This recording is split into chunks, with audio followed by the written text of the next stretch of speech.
Reverend Michael Faulkner has been gracious enough to give us some time today after a very nice service. Reverend Faulkner, thank you. Thank you. Appreciate it. So let's talk about this comptroller race. You know, your platform has been, as an outsider, as someone who is, fairly new to politics, although you were connected with Rudy Giuliani, worked on his campaign years ago, someone who wants to reduce the size of government, a typical Republican platform. But it's interesting because you're in this race. You have the mayoral election as well, and you have a big government Democrat, Mayor de Blasio. Right. You have an independent candidate in Bo Dietl and a Republican, Nicole Maliotakis, on that side of the ballot. And then for you, it's you against Scott Stringer, who's the incumbent. Tell me about your platform and why you think that, basically what you believe in would be the best for New York City, which is a very liberal city. Right. Well, New York's liberal or progressive tendencies are not in play in this election. And by that I mean this. The greatest crisis that we have right now is the affordability crisis. New York is becoming unaffordable. That means unaffordable for Democrats, unaffordable for Republicans, unaffordable for the middle class, definitely unaffordable for the underclass. And so, and becoming less and less affordable for the very wealthy. And so what we have to do is, but we enjoy the goods and services of our city, we enjoy the benefits of our city. I'm not talking about cutting back on social programs. I'm talking about spending wisely, spending responsibly, having a government that is accountable, having transparency in the government, and actually spending our money better. We are the heaviest taxed people in the nation, and I believe that we should have some benefits. We should have the benefit of honesty. You know, our mayor has not been an honest broker, an honest citizen as it relates to, the things that he's given to his wealthy donors.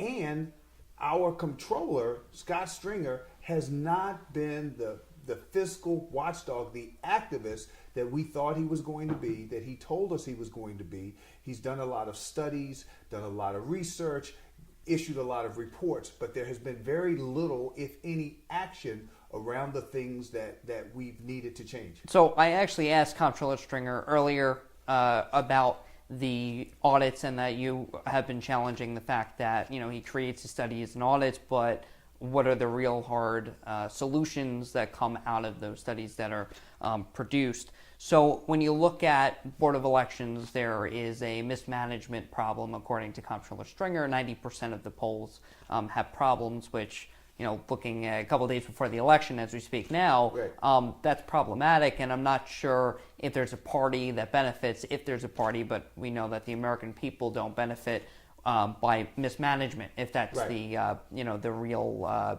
term, because partisan politics come into play. So where can you find common ground with people in New York who may be liberal, maybe Democrat, but really are just frustrated with government? Listen, I find common ground with everybody, everywhere I go. And keep something in mind too, Neil. Although I'm running as a Republican, Reform Party, conservative, and Stop de Blasio line, those 4 lines are lines that people can vote for me. Although I'm running on all of those lines, I'm really running for the people. We the people. That is my campaign slogan. We the people. I am running to reduce the size of government, to reduce the expenses of government, because I think we can do more with less. I think we can actually prosper as a city, continue to grow as a city, continue to provide the goods and services that we want for our city. And we can do it with less money and with less of a tax burden on everybody. So that's common ground for everybody. Everybody. I love New York. I mean, if I didn't love New York, I wouldn't stay here. I wouldn't be here. I wouldn't be running for this office. So I really do love the city. I love the fact that we can do things for the city. We can reduce homelessness. I have a plan to reduce homelessness. And as you know, I was running for mayor, and I developed many of the plans around that, but also my own personal experiences, running a soup kitchen, having a shelter in my church, and doing many of the things that we're talking about now. I've actually experienced those things. So when I challenge Scott Stringer on those things, it's because I've done them. I know, and I can bring action to that process. And as comptroller, I will bring action, and more than just the reports and audits. So you talk about spending and spending wisely, something I did bring up with Comptroller Stringer earlier, and I asked him specifically about the MTA. There's a large budget. We just got out of the proverbial summer of hell. There are still massive delays, which is taxing the economy, an average of over 860,000 per rider. What's your solution to the MTA problem? How do we pay for the repairs that need to be made? Go from there, because there's been money put into it, and the Democratic Party wants to spend more and pump more money into it, but where's the money going to come from? There hasn't been much of a solution for New Yorkers so far. Right. And there will be no solution until we can get a capital. There have been some ideas about bonds, some municipal bonds being floated, and certainly we can do that for the capital, because the law says that we can only do that for the capital improvements that we need. And certainly we need that for the switching system. It goes back to just after World War II. I mean, the technology's older, we can do something, but that's an infrastructure capital problem that has to be fixed. In order to do that, we need cash, we need money to go into it. That is, billions of dollars need to go into it, and we can't piecemeal that. So we've got to raise that money either through a bond initiative or my program. I've been pushing this balance of payment deficit. We've just gotten the tax reform that's being talked about in Washington, D.C., right. And we're on the right path, even though the tax deduction for state and local tax deductions, part of that in this first draft have not been finalized yet. I think we can go even further, reducing the federal tax liability for all New Yorkers and increasing the state and local taxes to pay for our unfunded priorities. That's how I would do it. It's called the balance of payment deficit. It's a very simple equation. We just need to get New York legislators around it. And it's not hocus pocus. It's just simply we pay more federal taxes than anybody else. Most of our $56 billion more goes out than comes back in terms of federal goods and services. Why can't we balance some of that for our MTA, for our health and hospital services, for our homeless problems? We've got to solve these problems, and simple, raising taxes is not going to solve that problem. Well, the raising taxes hasn't solved issues, and our taxes are very high, and that's why the state and local deductions are a big benefit to New Yorkers and something that Republicans will have to play out. Let me talk about the federal government with you, because I did talk about it with Comptroller Stringer, and then I'll go back to the issue of homelessness. Obviously Comptroller Stringer is against President Trump and makes it a big issue. He brought up the fact that you support President Trump. Now, I don't see, and you're laughing, I don't see why the president is an issue in this campaign, but elaborate on why you support President Trump and if you think he's doing a good job for New York. Look, let me say this. Scott Stringer's only criticism of Michael Faulkner is that I supported Donald Trump. He said you were a nice guy. Right. And I say he's a nice guy. And by the way, I called him personally to tell him I was running. Oh, really? Okay. So Scott's been to my church, and Scott and I go back because he was my assemblyman and so forth. So we're not enemies. We're just on different sides of the fence. Right. And different sides of this equation. It's good that you have some wholesome discourse, which is lost sometimes in the I'm a New Yorker. I totally disagree with the way he's running things, but I understand. And you have respect. In my perspective. So with regard to Donald Trump, his critique of me is that I'm a Donald Trump supporter. I'm a New Yorker. I voted for Donald Trump. I'm a New Yorker. I'm for New York first, okay? So I'm running to be the comptroller for New York City. If anybody takes issue with me, follow me. Look at the things that I've done. Look at the things that I've talked to. Look at the people that I've talked to, and look at the people I represent. I claim, and I have been serving the people at the very bottom end of the perspective. Scott has not done that. I have gone into NYCHA houses. Scott has not done that. I have served the poor. Scott has not done that. He claims to do that, and progressive liberals continue to talk about how they're going to serve the poor. It's only lip service. So regardless of whether or not I voted for Donald Trump or the other candidate, it doesn't matter because the proof is in what I've actually done and how I'm serving the city. So I laugh when those things come up because that's the only thing. But you're not hiding from it. Listen, I voted for him. Considering the alternative, I would do it again based on the facts and the revelation now that we just have concerning the Donna Brazil story and so forth and so on. We should all be saying, oh my goodness, look at the situation we were in as Americans. And so I don't allow that name, the name of President Trump, to be used as a curse word against me or against anything that I represent because I am New York first. I represent New York City and I serve New Yorkers. Let me then ask you the same question I posed to Comptroller Stringer about sanctuary cities. Now, Comptroller Stringer is in favor of maintaining a sanctuary city status. If someone commits a crime, obviously you're going to protect people who are here, but if someone commits a crime and it's in our country illegally, do you send them over to the federal authorities and make sure that they are detained and do not continue to pose a threat to the immigrant community and to New Yorkers? Absolutely.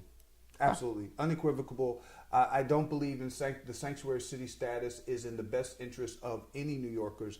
I also don't want to see ISIS or ICE, our immigration authorities to actually rousting regular, everyday people, simply, looking for people who have maybe overstayed their visas. I support an aggressive immigration, legal immigration policy. Mm-hmm. I support that, but sanctuary city, I do not support. All right, circle back to homelessness, up 39% since last year. What is your solution for that problem? We go back to the religious communities, churches like this one. Okay, we go back to the religious communities. We can do the shelter, the religious shelter services, and that gets a certain segment of the homeless population are not drug addicted, alcohol addicted, and are hardworking people. They just need shelter over their heads. They need a temporary transitional housing situation that takes the burdens off of their back. We can do that at a fraction of the cost of what the city is paying for now for these expensive hotels. It's unbelievable. We're paying on an average $40,000 per year per homeless person, and that's a temporary Band-Aid, and it's not transitional housing. What if we only spent, let's just say, for instance, my plan calls for us to spend just $20,000 per person and reducing the cost. And what if we could put some money aside in a savings and a transitional account for some of those people who are working or who are in school or who are moving to a fruitful and productive, tax-paying citizenship? That's what they're doing. I mean, they're taxpaying citizens. So that's my plan. I've worked with the religious community before we had that shelter. Secondly, we have to get the help that the mentally ill and the drug addicted need. They need social services. They need an intensive amount of services. They cannot be thrown into the shelter system that everybody else is thrown into. And thirdly, we have to look into, investigate, and this is one of the reports that Scott Stringer needs to be more vigorous about, and I will definitely be more vigorous about. How much are we paying these hotels? And why should they strike it rich when they sign this contract with the city? Right. All of a sudden they go from being $100 a night room to a $250 a night room, and they're booked for a year. Come on, their services in terms of their accoutrements, what they have, what the value that they have, these families, it's horrible. These are horrible conditions at high rates. To simply say this, for the city to say we're taking care of our homeless. Now, of course, we don't want people sleeping on the streets or in the parks, but there are ways to solve those problems. If we work with the religious community, the nonprofits community, we can work ourselves around this, but we have to involve all the community. The government cannot do it all by itself. And let me ask you, I'm going to ask you about your personal experience and get to know more about you, but let me ask you, what is the position of comptroller? You said it upstairs during the service. It's the CFO of the city. What does comptroller mean to you? The comptroller means to me is to be an active fiscal watchdog. and activists to actually look at the money, our taxpayer dollars, where it's being spent, and give the people an accurate assessment and a report on what's actually happening, to make sure that our retirees and those who are in New York City employees, municipal employees, that their money is invested wisely and responsibly, getting the best return for their dollars, because we have an obligation to them. Thirdly, to make sure that our city continues to grow. I want to be that voice at the table that says we're going to continue to grow the money, not just figure out how to spend it, but we have to figure out how to generate more income in the city. I'm not talking about less income, I'm talking about more income. And I want to be that voice at the table that's constantly doing that. And a hands-off approach. Oh, well, to businesses and allow them to create economic absolutely. wealth. I'll give you an example. You know, well, the businesses are struggling with the red tape and regulations. Yeah. You know, Scott Stringer's proposal was the red tape was it the Red Tape Authority or a red tape office, an office that would just deal with the bureaucratic. So to help people deal with bureaucracy, he proposes another label. More bureaucracy. More bureaucracy. Let me ask you just a couple of quick questions about yourself. You played football for the New York Jets. I did. In 1981. You then went back to graduate school. Unfortunately, you had a career-ending injury. You reinvented yourself as an active community leader. You're a reverend, and your faith is very important to you and guides your moral authority. Your entry to politics seems to have found you, although maybe you could elaborate on that. Mayor Rudy Giuliani appointed you to the Task Force on Police Community Relations after you worked in his campaign. Mm-hmm. How does that experience, all those experiences, translate into running the New York City budget? I know the people of the city of New York. I care about them. Running the New York City budget or being the CFO is managing a team. There's 750 people that work for that controller. And so you get those 750 people, you establish the priorities, you have legal parameters. You establish those priorities based on the legal parameters and the charge that the city gives us, and then you keep people motivated and keep people enthused about doing their job better. It's New Yorkers are the best in the world at doing what they do if they're properly motivated. But if there's no motivation, if there's no, and that's the difficulty of working in a municipality or for a municipality as a career or a worker who can't be fired or is union. It's like, what's my bottom line? Well, I want people to feel good about getting up, going into the office every day. I'm a motivator. I can organize the team around the priorities that have been established. And having that microphone or that bully pulpit, so to speak, I can take an active role in seeing that things get done. I'm so sick and tired of things not getting done and us talking about it and just doing more reports and more audits. And, I'm sick. More political bickering. More political bickering. It's garbage. Reverend Faulkner, thank you for the time. Good luck on Tuesday, all right? Thank you. Neil, thank you. Okay.